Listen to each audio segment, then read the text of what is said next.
Nin tun bɛ ma sɔrɔ nɛgɛ ɲɛmugan dafara ni miniti 30 ye Kayikaw fɛ yen an ka foli ni waliɲumandɔn bɛ aw ye aw minnu bɛ lajɛli la walasa kunnafoniw bɛ sɔrɔ Mali kunkan ani diɲɛ fan wɛrɛw kunkan ni a tuma selen bi bamanankan kunnafoni n'a kumaba ye kelen Pasenda ye a ka projet kura dɔ nun don Katikaw fɛ projet in bɛ tali kɛ fɛn mun kan o de ye ka sifinnakaw ka dɔnta kawuya adamadenw ka hakɛ tɔpɔtɔli kan n'u k'a ma droit de l'homme o de y'aw ka bi bamanankan kunnafoni n'a kumaba ye mun bɛna walawala aw ye sɔɔni kɔnɔna la.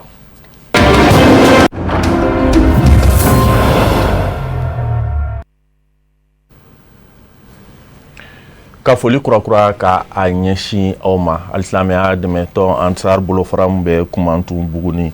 ani Binabugu fo ka taa bila Misala la olu ka jɛkulu taara Mali silamɛw ka jɛkuluba au Conseil islamique ma ɲɛma groupement des leaders spirituels musulmans du Mali ma ɲɛma alisilamɛya dɛmɛtɔn Ansaru ɲɛjɔyɔrɔ han karamɔgɔ Seyid Sherif Usman Madani Aidara fɛ tagali kun ye walasa ka tu u ɲɛ d'a kan ka dugawu ɲini a fɛ ani ka dugawu k'a ye Kafunɛ Bacili bɛ ɲɛfɔli kɛ a ko kunga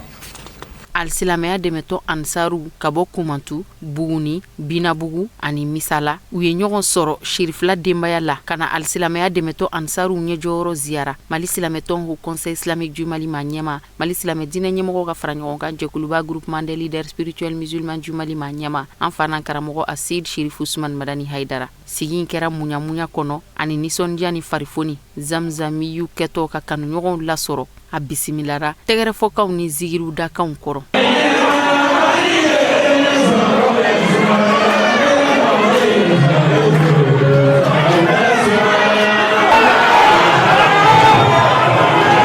ka sangani ni sigi in ye alisilamɛya dɛmɛtɔn Ansar nunu u b'a fɛ kana dugawu ɲini de kɛ ani dugawu don ka ɲɛsin Bamadani den ni Basitan Tarawele den ma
sigi in senfɛ kanuw jirala ka layiduw la kurakuraya an karamɔgɔ ɲɛkɔrɔ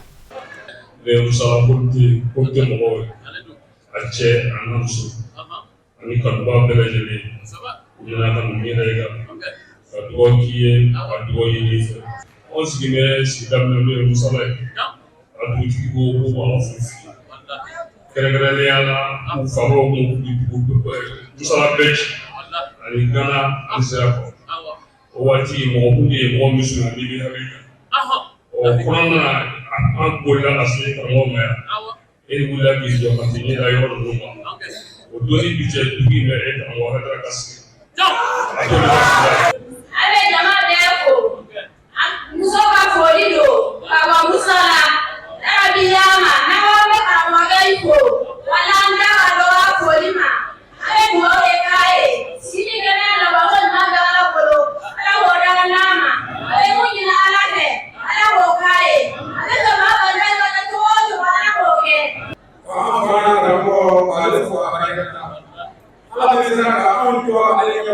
ale ka se ko ne ko amba fo akara afana karamɔgɔ ni jamana ye ba de bɛ kɛra funne bɛ diɲɛ na ala bɛ de ka bɛ ala taala la ko bɛɛ lajɛlen ala fo kɛrɛnkɛrɛnnenya la an mara ko kelen de fɔ jifina kalala ale de tɛmɛna n'a ye an fana ka ko fɛ yan diɲɛ san o san an bɛna jɛya ala fɛ yan ko kelen bɛ b'a bolo a yɛrɛ ka ko kelen bɛ jifina ko kelen ka fara ɲinikɛla ta kan sama sama bɛna mobili fɛrɛ de tɔgɔ wa ala sɔnna ale de bɛ ji wɛrɛ salo ka bɛn a ye jaba tigɛ fɔlɔ ama sini ama taala ka wala kana ko ko da na ko ama ho ko ala ni ci ala ya bidira aka mo yo an na ko an ni yo ama sini ala ko shida ni na la ala ka wana ka ala ka an yo ko ba ni ala ka shida an ka ko ta la shida ale ni ji do alsilamaya dɛmɛtɔ ansaru ɲɛjɔyɔrɔ an fana karamɔgɔ Seyd Sherif Usman Madani Haidara a yɛrɛ nisɔndiyara ni a ka kalandenw bisimilali ye a y'u fo k'u barikada layidu dafa la sigi kun cɛra ni baya don ka layidu wɔɔrɔ tali ye ji fila fara ala kan ji gɛlɛya fɛ ji suɲɛli kɛ ji den faga ji namara kɛ sen bɔrɔ k'a kɛ bolo kɔrɔ ni kira Muhammadu ye bila baara ɲuman min na n b'a kɛ ala k'a minɛ ala ka yafa Pasenda a ye a ka projet kura dɔ nundonni kɛnɛ sigi sen kan Katikaw fɛ yen. Projet in bɛ tali kɛ fɛn min kan o de ye ka sifinnakaw ka dɔnta kawuya fɛn min ye adamadenw ka hakɛw tɔpɔtɔli ye n'u k'a ma droit de l'homme. A baaraw kɛra ka bɛn ni février kalo tile 4 ye. Samayira Sanogo ani Sama Tarawele ka sɔrɔlenw don. Ka lakɔgɔli ta ka ɲɛsin sigida denw ma madama an balakaw ni sifinnakaw janko u ka kɛ misaliya ɲumanw ye sariya labatoli baaraw la ka tugu u ka se ka kɛ maaw ye minnu bɛ kɛlɛw bali ka kɛ sigidaw kɔnɔ a ka ja ka kɛ ladilikɛla ɲumanw ye janko ka maaw bilasira kiiri tigɛcogo ɲuman baaraw la dakuruɲɛ kelen ka se ka maaw ladɔnniya cybercriminalité o kɔlɔlɔw la ninnu de ye kun ye minnu bɛ kɛ sababu ka ni projet in nun doni sɛbɛntiya Katikaw fɛ min labaaraba ye Pasenda ye ni a musaka bɔba o de ye Danemark jamana ministère so ye min ka baro bɛ taa ka ɲɛsin o ni jamana wɛrɛ kuɲɔgɔnw ɲɛbɔli ma ka tɛmɛ u ka programme fond d'appui au moteur du changement FAMOG de fɛ. An ye wele bila kati faamaw ma an ye wele bila muso jɛkulu ma an ye wele bila denmisɛnnin jɛkulu ma ka da kan baara dɔ b'an bolo bi Mali kɔnɔ baara min ɲɛsinnen bɛ ko fila de ma ko fɔlɔ ye mun ye ka se ka fɛɛrɛ kɛ ka se ka kɛlɛw kunbɛn ani ka kɛlɛw ban i b'a ye k'a fɔ musow jɔyɔrɔ ka bon kosɛbɛ b'a jamana bɛɛ na ani denmisɛnninw jɔyɔrɔ ka bɔ a la o de kama an y'u wele o y'a kun fɔlɔ ye kun filanan ye mun ye ka tila k'a f'u ye fana u ka se k'u taayɔrɔ dɔn u ka se k'u kumafɔtaw dɔn ka kokɛtaw dɔn ka da kan bi na jamana kɔnɔ sariya dɔnni ani sariya batoli ye wajibi de ye bɛɛ ma donc an bɛna formation de kɛ mɔgɔw kun walasa ka se k'u dɛmɛ sariyako ta fanfɛla na o ye bi wele kun ye kati yan bi. A kɛtɔ ka ka nisɔn sɛbɛkɔrɔ yira ka sanga ni Pasenda ka wulikajɔw ye kati sifinnakaw ka kulu ma ɲɛma ye a yira k'a fɔ sifinnakaw jɔra ka bon kosɛbɛ sigida yiriwali ani a basigili la madama ni o bilasira la bilasiracogo ɲuman na fɔ ka se ka sira jɛlen don o kɔrɔ min bɛ se ka kɛ sababu ka bɛn ani kɛlɛɲɔgɔnya sabati. N bɛ Pasenda n'a ka partenaires fo k'u waleɲuman dɔw ka hakilina la i yɛrɛ b'a dɔn jamana bɛ wagati caman bɛ sa an bɛ degun kɔnɔna la wa degun ninnu n'i y'u ju ta k'a lajɛ i b'a sɔrɔ kiriko gɛlɛya ni mɔgɔw cɛbɛn ni ɲɔgɔn faamuya ni hakɛ ni sariya tigɛcogo n'a tagacogo la mɔgɔw t'a dɔn gɛlɛya caman b'a kɔnɔ donc o de bɛ na ni futinɛ ni fɔɲɔgɔnkɔw ye i b'a ye kɛlɛw ka ca an ka kafo kɔnɔna la donc ni Pasenda n'a ka partenaires ye hakilina sɔrɔ k'a fɔ ko ka sifinw ni musokuluw fara ɲɔgɔn kan pour que olu ka se ka sariya taabolo dɔn k'a kɛcogo dɔn ani ka se ka mɔgɔ wɛrɛw bilasira ka dɛmɛ don mɔgɔ wɛrɛw ma ka ɲɛf'u ye pour que n'u ka ko minnu bɛ sariya kunkan k'u kan u ka se k'a tasira n'a fɛnw dɔn ne hakilila anw hakilila la jamana mɔgɔw b'o hakilina in na bi parce que jamana mɔgɔw bɛ bɛn cɛbɛn ni fɔbɛn ni kanbɛn na. A kɛtɔ ka foli ta ka ɲɛsin Katikaw ma ka sanga ni o kelen ye ka ko in kɛ o ta ye Pasenda maa ɲɛmaa ye a ka nimisi wasaw yira ka sanga ni o kelen ye ka ba don ni baara ninnu na ni ka sɔrɔ ka ɲɛfɔli kɛ sigi kɛmɛ ka jaabu minnu kɔnɔ olu la. N bɛ a fɔ participants ye u k'u jija u ka tile fila in u k'a matarafa u ka question caman poser